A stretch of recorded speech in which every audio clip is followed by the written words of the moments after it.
hoje vocês estão em mais um vídeo do canal Irmãos KDS. E gente, eu não consigo ficar com o olho aberto, aqui tá muito sol. Gente, a gente está em Souza, Paraíba. 32 graus, 32, Tá né? quente, tá quente, mas ainda tem muito vento aqui, é bom. Tá bem quente, a gente tá na cidade de Souza e daqui a pouco a gente vai conhecer o Vale dos Dinossauros. Isso, E isso, você que gente. vai ser junto com a gente.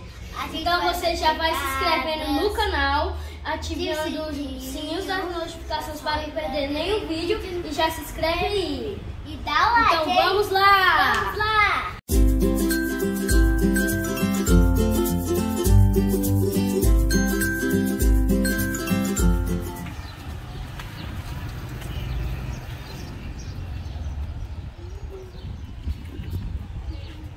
Praça tem dinossauro. Todo lugar tem uma estátua de dinossauro. Brasil. Olha, aqui o povo já é Bolsonaro.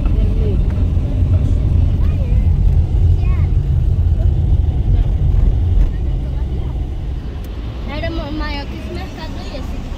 Todo lugar aqui da cidade tem dinossauro, é incrível. Eu queria ver um bicho desse. Vamos lugar acho que é maior que esse mercado aí. Estamos A chegando. gente está no governador do São Paulo, de acordo com a novela. Meu Deus, eu tô com medo. Olha! Um figuraço. O dinossauro Museu.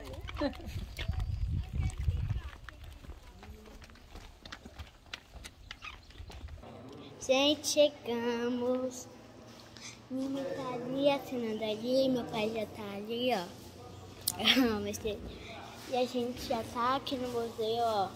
Tem placas de dinossauro. Olha aqui, gente. Esse daqui é o maior dinossauro.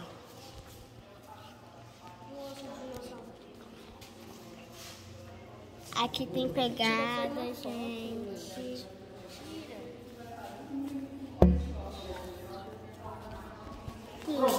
E, gente, tem pegadas, ó.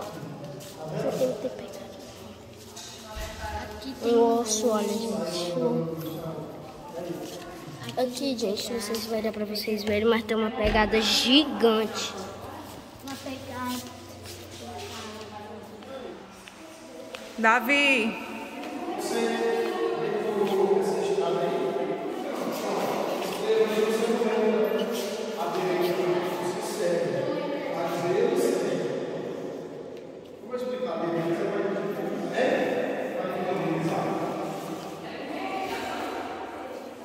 Bom dia. Sejam bem-vindos até o Vale. Meu nome é Jerusa, sou uma das guias daqui e vou explicar aqui para vocês um pouquinho da história do Vale.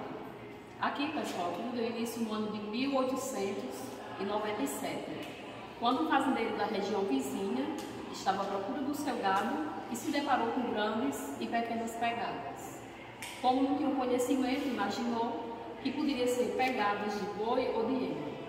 Em 1924, esse senhor, conhecido como Luciano Jacques de Moraes, um geólogo que estava na cidade, ficou sabendo dessas pegadas que todo mundo comentava e resolveu vir até aqui.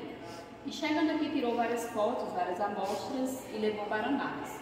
Analisando, o resultado foi surpreendente. Descobriu que eram pegadas de dinossauros.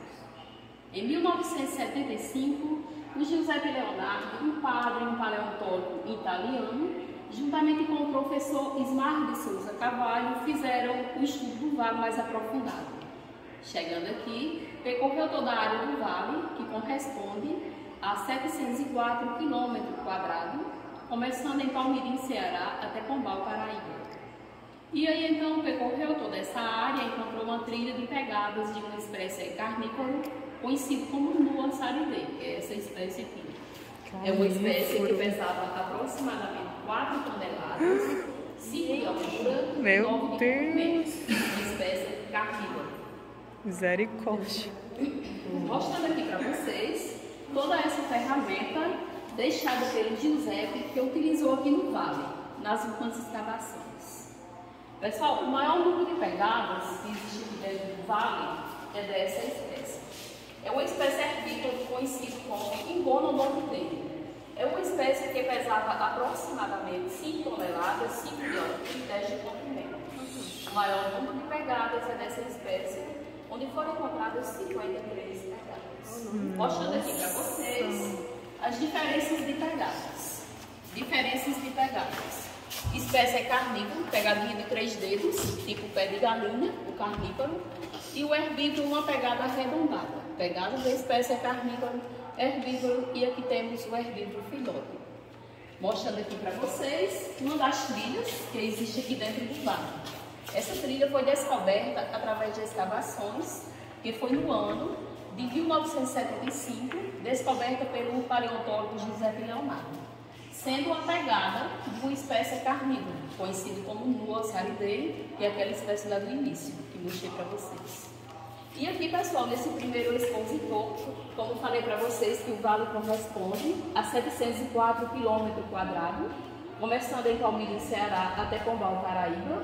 Então, foi encontrada pegadas em 23 localidades, em 23 sítios, só que em maior concentração aqui no Vale dos Dinossauros, que é um sítio conhecido como sítio Passagem das Pedras. Então, o maior número de pegadas encontrado aqui dentro. Então, aqui temos pegadas que foram retiradas de sítios vizinhos. Pegadas de espécie terópodes, que são carnívoros, pegada adulta e também de filhote. Tanto nesse primeiro expositor, como no segundo expositor. Já no terceiro expositor, temos uma pegada nesse local, chama-se uma pegada em baixo relevo. Quando a espécie pisou, existia um pouco de alga e lama. Então, quando levantou patas para seguir caminhada, cobriu um pouco da pegada.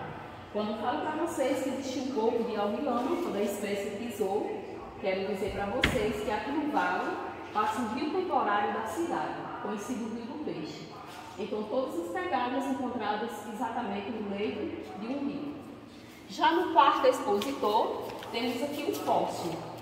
O fóssil que foi descoberto no ano de 2014, que foi num sítio próximo, conhecido como Lagoa do Forno. Segundo a pesquisadora Aline Guilherme, lá de São Paulo, que fez o estudo desse fóssil, ela deixou bem claro que esse fóssil pertence à família dos titanossauros, que são espécies herbívoras. Segundo a pesquisadora, esse fóssil é parte da perna de uma espécie que na época era bebezão. Chama-se a fíbula, que mede aproximadamente 45 centímetros. Essa divisão do fóssil foi feita para fazer o estudo das células. Essa réplicazinha é mostrando que o fóssil pertence a esse tipo de espécie, pescoçudo. Essa parte aqui e essa aqui chama-se de ondulações, que é o movimento da água e da lama. Porque, segundo os pesquisadores, aqui na época existia braços de mar.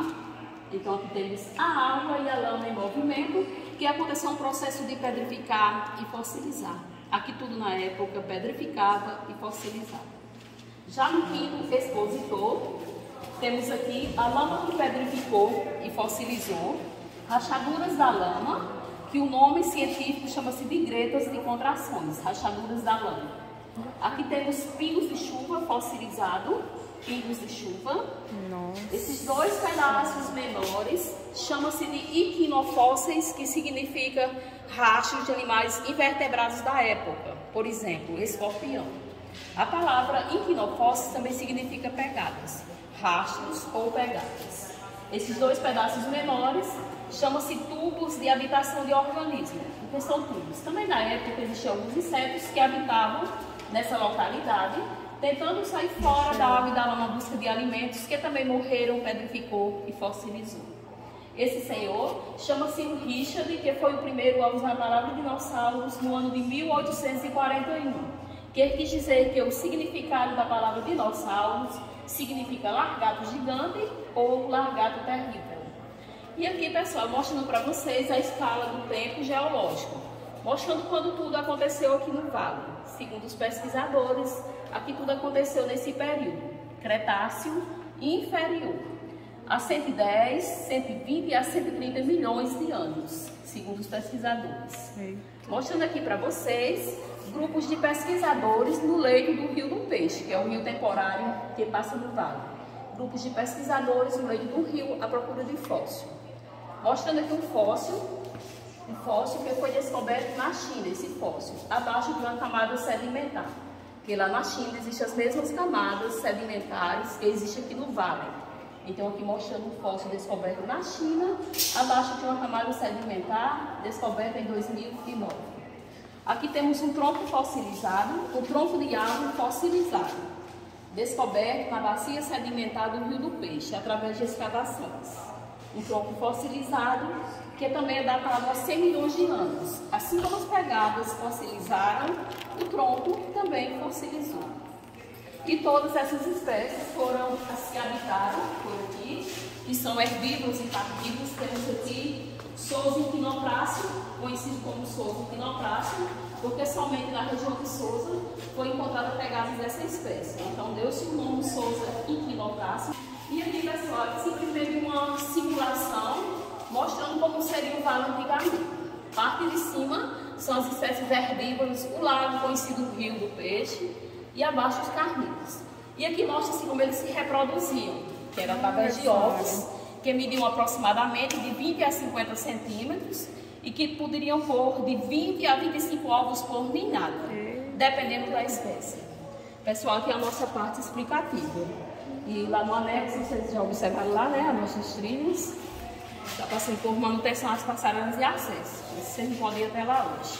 Indo agora conhecer aquela estátua ali de dinossauro, que ela foi reproduzida no tamanho real. E aquela espécie ali é carnívora. Sara sabe que é uma espécie carnívora que se alimenta de carne. Eles aí comiam carne.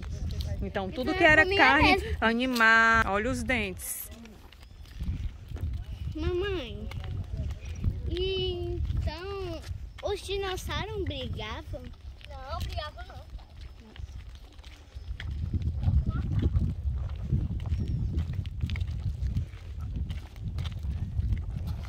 Olha o tamanho da perna dele. Parece que ele é de verdade. Não pode encostar nele. Não. Ai, meu Deus. Não pode encostar nele, a placa tá... Os dinossauros existiram. Um grupo de cientistas então começou a tentar desvendar esse quebra-cabeça e ao pesquisar algumas rochas oriundas do período Mesozoico, né, que é o período dos dinossauros, eles constataram que houve a queda de um enorme meteoro na península de Yucatán, ali no México, né?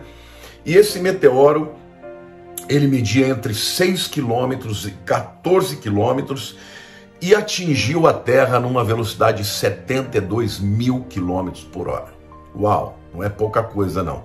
Isso criou-se uma cratera, na cratera da península de Yucatán, de 200 quilômetros de diâmetro, gente. Essa península fica ali no Golfo do México. Bom, mas o que é que esse meteoro, a queda desse meteoro tem a ver com a extinção dos dinossauros? Não foi propriamente a queda que extinguiu, né, os dinossauros, mas essa queda, ela levantou uma quantidade de nuvens de poeira que praticamente cobriu o planeta Terra inteiro. Com esta nuvem de poeira formando como se fosse um escudo para que a luz não entrasse, então, gradativamente, o que aconteceu? A Terra foi resfriando, foi esfriando. As plantas, não recebendo a luz solar, não puderam fazer a fotossíntese. As plantas não fazendo a fotossíntese, elas morreram. Os animais herbívoros que se alimentavam das plantas morreram. E, consequentemente, os animais carnívoros que se alimentavam dos animais herbívoros também morreram. E desta maneira, os cientistas explicam que teria havido a extinção dos dinossauros há aproximadamente 65 milhões atrás. Gênesis capítulo 1, versículos 1 e 2. A Bíblia diz assim: no princípio criou Deus os céus e a terra. A terra, porém, estava sem forma e vazia. Havia trevas sobre a face do abismo e o Espírito de Deus pairava sobre as águas. Quando a gente lê esta tradução, parece que Deus criou os céus e a terra, mas ele chegou lá e viu né? Uma terra devassada, um abismo, né? Com trevas, e o Espírito de Deus estava lá e começou a criar a partir daí. Então, gente, existe uma teoria que é chamada de teoria do gap, ou teoria do abismo, que explica o seguinte, que no versículo 1, no princípio criou Deus os céus e a terra. Ora, tudo que Deus cria, gente, é perfeito, a ordem é perfeita. Agora, no versículo 2, a terra se tornou um caos. Alguma coisa aconteceu que fez com que a terra que Deus criou perfeita se transformasse numa terra caótica. E aí é que vem essa teoria, que entre o versículo 1 e o versículo 2 aconteceu um cataclisma. Esse cataclisma, segundo alguns teólogos, seria a rebelião de Lúcifer. E a rebelião de Lúcifer no universo causou um caos na criação da terra que Deus tinha criado. Ou seja, depois de Deus ter criado tudo perfeito e tal, e dentro dessa criação, inclusive, ter, né, os dinossauros, veio a rebelião de Lúcifer, houve esse cataclisma e a terra ficou um caos. A partir do versículo 3, Deus começa novamente a criar. E, portanto, essa criação a partir dos versículos 3 em diante é a criação que nós temos hoje, de tudo que está criado e que está vivendo hoje no planeta Terra. Portanto, os dinossauros não seriam mencionados aqui porque eles estariam na primeira criação, lá do capítulo 1, versículo 1. No princípio criou Deus os céus e a terra. E a Bíblia não mencionou isso aí porque, na verdade, quando Moisés vem e começa com o livro de Gênesis, ele começa a dar origem. O objetivo do livro é contar a origem da raça adâmica. Então, ainda que ele não tenha mencionado, não é, a criação dos dinossauros, dentro do texto hebraico existe uma possibilidade muito grande de que realmente tenha havido esse cataclisma, né, essa guerra espiritual entre o reino de Deus, entre Deus e os seus anjos, e entre Lúcifer e os seus anjos, os seus demônios. Isso teria provocado esse caos, e entre a primeira criação e a segunda, poderia ter passado milhões e milhões de anos. Ninguém sabe quando que Deus começou de novo a recriar. Entendeu? Por que faz sentido, gente? Porque quando Deus cria, tudo que Deus cria é perfeito. Como é que depois a terra, no versículo 2, vai se tornar um caos? Alguma coisa exterior provocou esse caos. E aí isso explicaria, inclusive, o final, né, de toda a criação antiga, inclusive dos dinossauros. Por quê? Porque esse cataclisma talvez teria sido a razão porque esse meteoro gigantesco caiu sobre a Terra na península de Yucatán, que teria levantado a nuvem de poeira, que teria provocado, né, um resfriamento da Terra, a ausência de luz, teria impedido que as plantas fizessem a fotossíntese, morressem. Morrendo as plantas, os herbívoros morriam.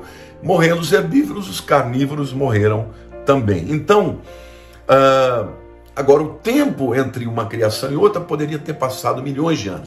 De qualquer forma, gente, não existe nenhum problema para nós cristãos cremos na existência dos dinossauros. Eles existiram de fato.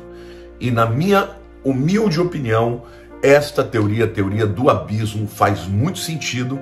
Os dinossauros fazem parte, portanto, da criação, lá em Gênesis 1:1. Houve a guerra de Lúcifer contra Deus. Essa guerra provocou um cataclisma no universo. Depois desse cataclisma, Deus recria a terra a partir de Gênesis 1, versículo 3 em diante. Gente, esse foi o vlog de hoje. Infelizmente não deu pra gente conhecer as pegadas porque tá muito arrastado. Mas enfim, foi isso que a gente mostrou pra vocês. Ele é conhecido mundialmente. E sempre que a gente viaja, a gente aproveita o máximo possível, né? Pra conhecer os lugares novos e tudo. E é isso. Gostaram, meninos? Sim! Enfim, gente, esse foi o vlog de hoje. Então já vai deixando o like, se inscreve no canal, ativa o sininho das notificações para você não perder nenhum vídeo nosso. E mais tarde tem o Chá das Jovens, hein?